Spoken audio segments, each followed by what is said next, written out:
Salut à tous, c'est Marion de Serdelier. Aujourd'hui, on se retrouve pour réaliser ensemble une recette de Saint-Honoré.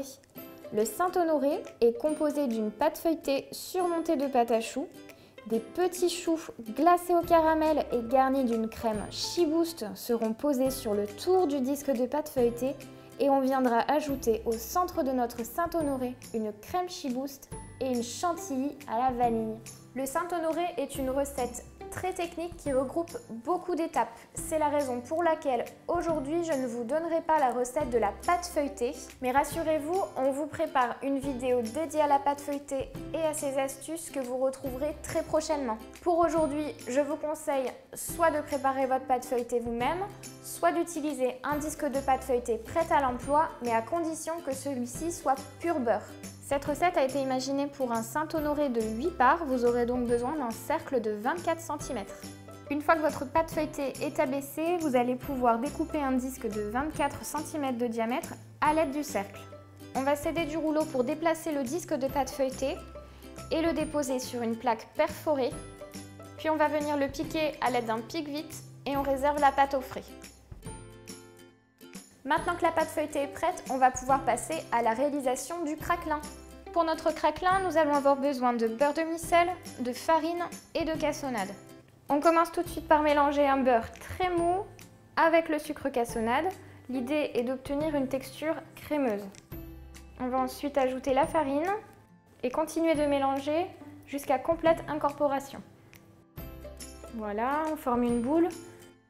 Et on abaisse le craquelin entre deux feuilles de cuisson à l'aide d'un rouleau. L'épaisseur idéale est de 3 mm.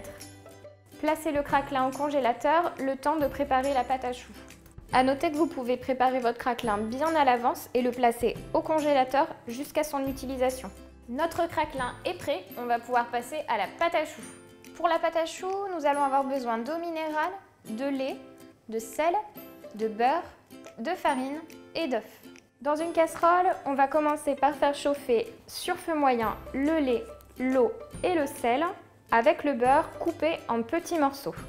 L'idée est de bien faire fondre le beurre avant de porter l'ensemble à ébullition. Une fois que c'est à ébullition, on ajoute la farine et on mélange bien hors du feu.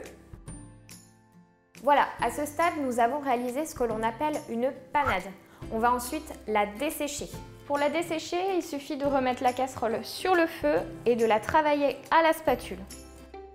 Pour être sûr que l'humidité s'en aille au maximum, on va continuer à mélanger avec la feuille dans la cuve du robot avant d'ajouter les œufs. Lorsque la panade est quasiment froide et qu'elle n'émet plus de vapeur, on va pouvoir ajouter les œufs un à un. Il faut laisser le temps aux œufs de s'incorporer délicatement dans la pâte avant d'en ajouter à nouveau.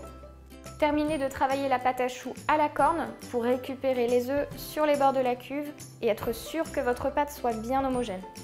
La pâte à choux est prête lorsqu'elle est lisse, qu'elle est brillante et qu'elle tombe en ruban. Elle va former des vaguelettes au retrait de la corne.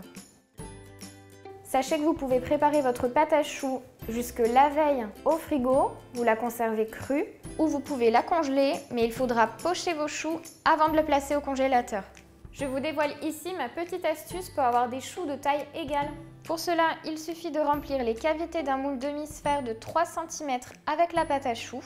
Ici, nous allons avoir besoin de 13 petits choux, mais je vous conseille d'en faire quelques-uns d'avance au cas où. Vous lissez à la spatule et il ne reste plus qu'à le placer au congélateur pour au moins 30 minutes.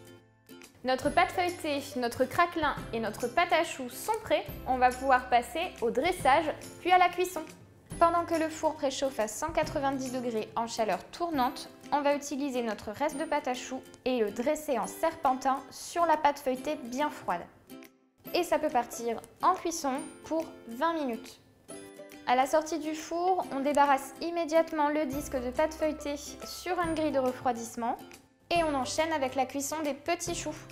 On va donc pouvoir sortir les petits choux du congélateur et les placer en quinconce congelés sur une plaque perforée munie d'une feuille de cuisson. Veillez surtout à ne pas les coller pour qu'ils puissent bien se développer. On va ensuite découper le craquelin et le poser sur les petits choux avant d'enfourner pour 18 minutes. On va attendre la fin de cuisson de la pâte feuilletée pour baisser le four à 180 degrés et enfourner nos choux. Attention, une fois que vous avez enfourné vos choux, on n'ouvre plus la porte du four car il pourrait retomber. Après cuisson, on laisse les choux dans le four éteint pour encore 15 minutes. La pâte à choux cuite va se conserver 2 jours à température ambiante et elle peut se congeler. Nos choux sont en cuisson, on va pouvoir passer à l'étape fondamentale du Saint-Honoré, la crème Sheboost, également appelée crème Saint-Honoré. La crème Sheboost est une crème pâtissière collée à la gélatine, généralement vanillée, à laquelle on va ajouter une meringue italienne. On retrouve cette crème principalement dans le Saint-Honoré et parfois dans les religieuses, les choux à la crème, les puits d'amour ou encore les cornets. Nous allons donc réaliser aujourd'hui 2 préparations, une crème pâtissière et une meringue italienne que l'on va mélanger ensemble encore tiède pour former notre fameuse crème Sheboost. Allez, je vous montre tout de suite comment la réaliser. Pour réaliser la meringue italienne, vous allez avoir besoin d'eau, de sucre et de blanc d'œuf. Et pour la crème pâtissière, de lait entier, de sucre, de jaune d'œuf, de maïzena, d'une gousse de vanille et de feuilles de gélatine. On va commencer par verser le sucre, puis l'eau dans une casserole. Et nous allons porter le mélange à une température comprise entre 118 et 120 degrés. On va pouvoir verser les blancs dans la cuve du robot et commencer à les monter lorsque la température du sirop atteint environ 115 degrés. Ça y est, notre sirop est à température, on va pouvoir le verser en filet, c'est-à-dire tout doucement sur nos blancs d'œufs pendant qu'il monte.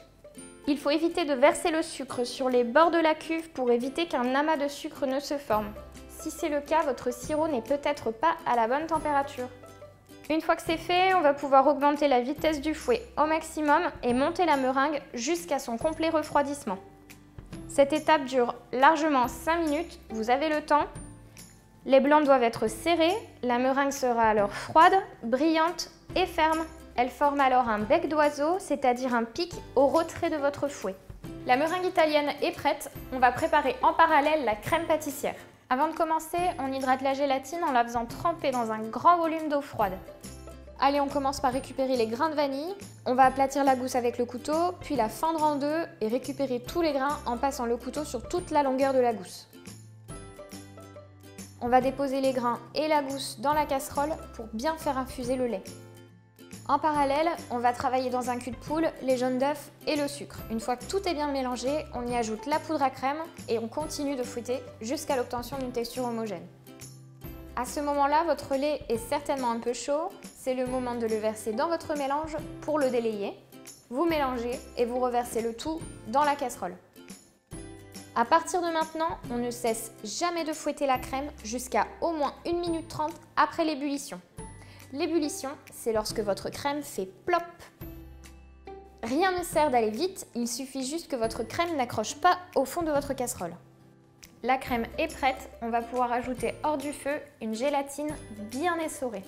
Et on mélange bien au fouet pour l'incorporer dans la crème. Il ne reste plus qu'à ajouter délicatement la crème pâtissière chaude dans la meringue italienne et de mélanger. Votre crème est prête lorsqu'elle est brillante, bien onctueuse et aérée. La crème Sheboost se conserve jusqu'à 3 jours au frigo et elle peut se congeler, mais il faut la pocher avant. Ça y est, notre crème Sheboost est prête. On va l'utiliser immédiatement car avec la gélatine, elle va figer en refroidissant. Nous allons donc dès maintenant garnir les choux et remplir le centre du Saint-Honoré. On va donc diviser la pâte en 2 poches à douille, la première avec la douille à garnir et la seconde avec la douille de 11 mm. C'est le moment de garnir les choux, on va donc passer la douille à garnir en dessous du chou et le remplir de crème Sheboost jusqu'à ce qu'il soit plein. Et hop, on place ça au frigo. Avec la deuxième poche à douille, on va pocher la crème Sheboost au centre du Saint-Honoré. On va donc pocher en serpentin sur toute la surface du disque.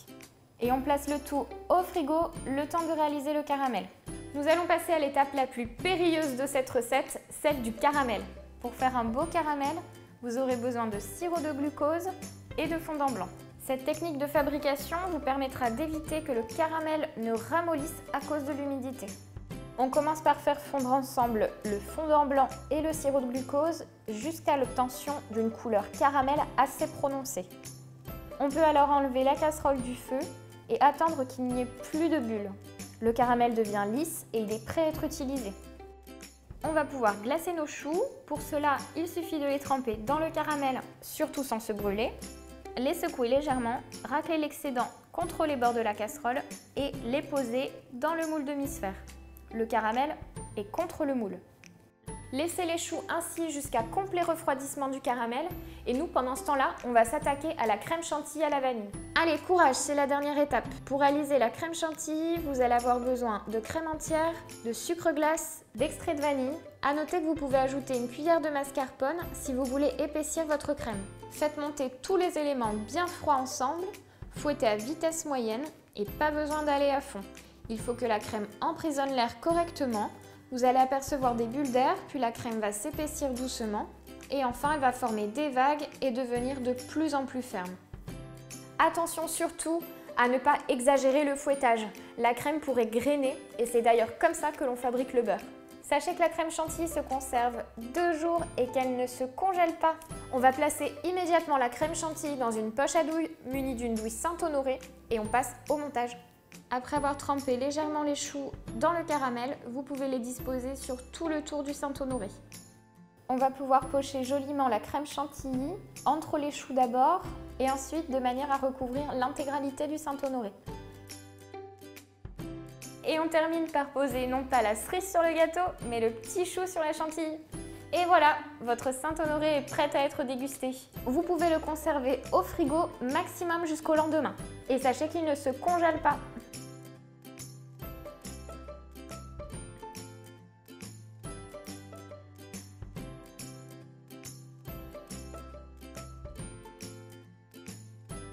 C'est une recette technique qui demande beaucoup de préparation, mais croyez-moi, ça en vaut vraiment le coup. C'est tellement bon. J'espère que cette recette vous a plu, que vous allez vous régaler autant que moi. J'attends vos photos que vous posterez avec le hashtag #SerreDelier. On se fera un plaisir de vous répondre en commentaire. Et moi, je vous laisse et je vous dis à très vite pour de nouvelles recettes.